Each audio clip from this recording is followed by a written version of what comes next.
अथ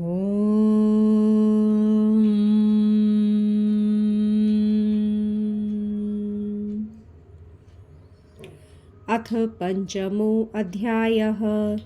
अर्जुन उवाच संन्यासं कर्मणां कृष्ण पुनर्योगं च संशसि यच्छ्रेययेत योरेकं तन्मे ब्रूहि सुनिश्चितम्। अर्जुन बोले, हे कृष्ण, आप कर्मों के संन्यास की ओर कर्म योग की प्रशंसा करते हैं। अर्जुन बोले, हे कृष्ण, आप कर्मों के संन्यास की और कर्म योग की प्रशंसा करते हैं, इसलिए इन दोनों में जो मेरे लिए अधिक कल्याणकारी हो उसे बतलाइए। अर्जुन क्षत्रिय हैं, अब उनके जो धर्म है उसके हिसाब से उन्होंने कर्म योग का वर्णन किया है, तो आप वह जानिए। श्री भगवान उवाच संन्यासः कर्मयोश्च निःश्रेयसकरावुभौ तयोस्तु कर्म संन्यासात् कर्म योगो विशिष्यते।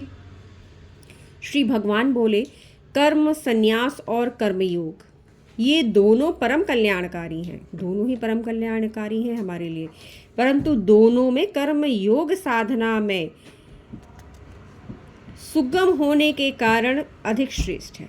कर्म योग अधिक सुगम है अर्थात सरल है, इसलिए अधिक श्रेष्ठ है।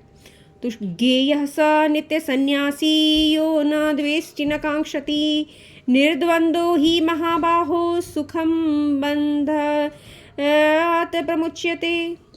हे अर्जुन, जो मनुष्य ना किसी से द्वेष करता है और ना कोई आकांक्षा रखता है, मतलब ना किसी से कोई घृणा है ना मुझे किसी से आशा है, वह कर्म योगी सदा सन्यासी समान समझने योग्य है।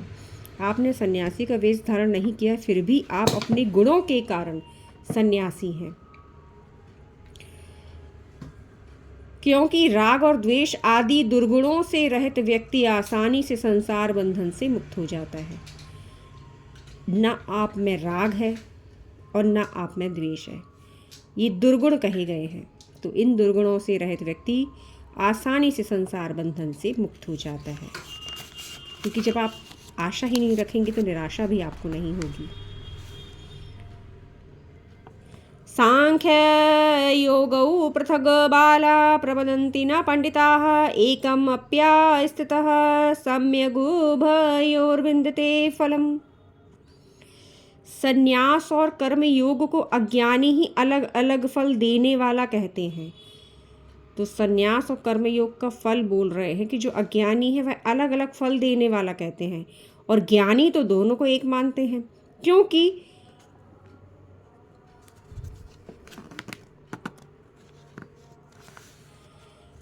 किसी भी एक को पूर्णतया अपनाकर परमात्मा को प्राप्त किया जा सकता है। किसी एक को अपनाकर पूर्णतया परमात्मा को प्राप्त किया जा सकता है। यत् सांख्यैः प्राप्यते स्थानं तद्योगैरपि गम्यते एकं सांख्यं च योगं च यः पश्यति स पश्यति। ज्ञान योगियों द्वारा जो परम धाम प्राप्त किया जाता है, कर्म योगियों द्वारा भी, इसलिए यथार्थ में ये दोनों एक ही हैं, दोनों ही एक कहे गए हैं, चाहे संन्यास योग हो या कर्म योग हो, क्योंकि ज्ञानियों द्वारा जो परम धाम प्राप्त किया जाता है तो कर्म योगियों द्वारा भी, और दोनों एक ही हैं। संन्यासस्तु महाबाहो दुःखमाप्तुमयोगतः योग युक्तो मुनिर्ब्रह्म न चिरेणाधिगच्छति। हे अर्जुन, कर्म योग के बिना संन्यास अर्थात कर्मों में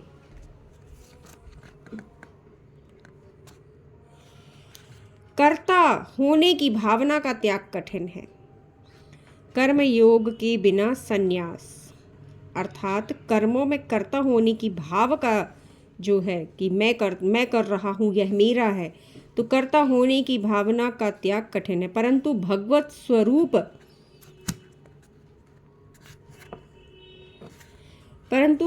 स्वरूप को मनन करने वाला कर्म योगी परब्रह्म परमात्मा को शीघ्र ही प्राप्त हो जाता है। जो भगवत स्वरूप का स्मरण करता रहता है सदा, ऐसा चिंतन करने वाला कर्मयोगी परब्रह्म परमात्मा को शीघ्र प्राप्त हो जाता है। योग युक्तो विशुद्धात्मा विजितात्मा जितेन्द्रियः सर्वभूतात्म भूतात्मा कुर्वन्नपि न लिप्यते।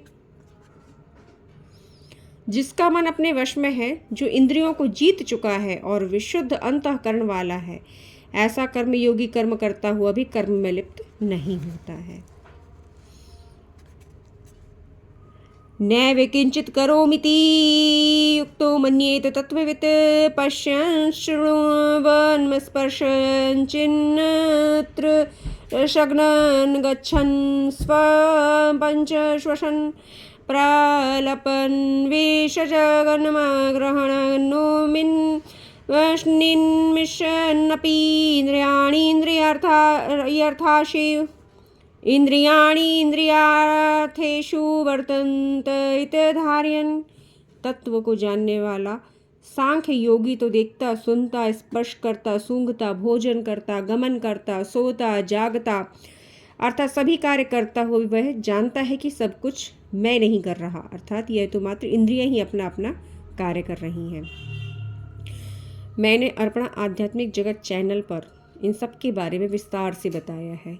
कृपया आप मेरे चैनल पर जाइए और उसे सब्सक्राइब कीजिए ताकि आप पूर्ण ज्ञान जो मैंने अपने चैनल पर दिया है, प्राचीन ज्ञान परमात्मा का दिया हुआ, तो मैं निमित्त मात्र हूँ, कृपया उसे ग्रहण कीजिए और अपना कल्याण कीजिए।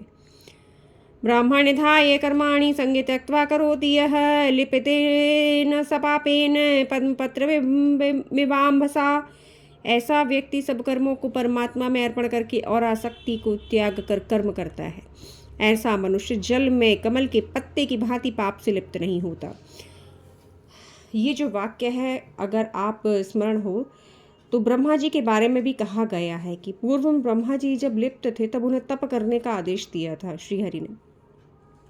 उन्हें एक आवाज़ आई थी कि तप कर, 3 बार वह आवाज़ आई थी तप कर। उन्होंने तप किया, तब वह शुद्ध हुए। उन्होंने अपने देह के विकारों को विभिन्न रूपों में जो प्रकट हुए, कभी कोहरा और भी बहुत से अंधकार, ये सब बताया जाता है। तो इस प्रकार उन्होंने विकारों का त्याग करके शुद्ध हुए और वही रजोगुण में स्थित होते हुए भी कमल में बैठे कहलाते हैं, अर्थात कमल के पत्ते की भांति कि उस पर कीचड़ का कोई असर नहीं होता है। यद्यपि वह दलदल में है, कीचड़ में खिला हुआ है, लेकिन उस कीचड़ का उन पर कोई असर नहीं होता। इसी प्रकार हमें भी बनना है। कायेन मनसा बुद्धया कैवलैरेन्द्रियैरपि योगिनः कर्म कुर्वन्ति संग त्यक्त्वात्मशुद्धये। कर्मयोगी ममता रहित होकर और आसक्ति त्याग कर अंतःकरण की शुद्धि के लिए सभी कर्म करते हैं। कर्मयोगी कौन है? जो ममता रहित होकर और आसक्ति त्याग कर अंतःकरण की शुद्धि के लिए सभी कर्म करते हैं। युक्त कर्मफल त्यक्त्वा शान्तिमाप्नोति नैष्ठिकीम् आयुक्तः कामकारेण फले सक्तो निबध्यते।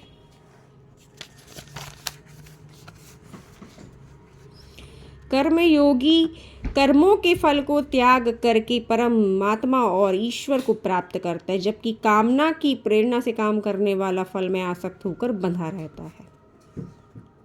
तो कर्मयोगी कौन है? जो कर्मों के फल का त्याग कर दे, तो वह परमात्मा, परम शांति और ईश्वर को प्राप्त कर लेता है। और जब कामना की इच्छा से काम करता है, कर्म करता है, तो वह फल में आसक्त होकर बंधा रह जाता है।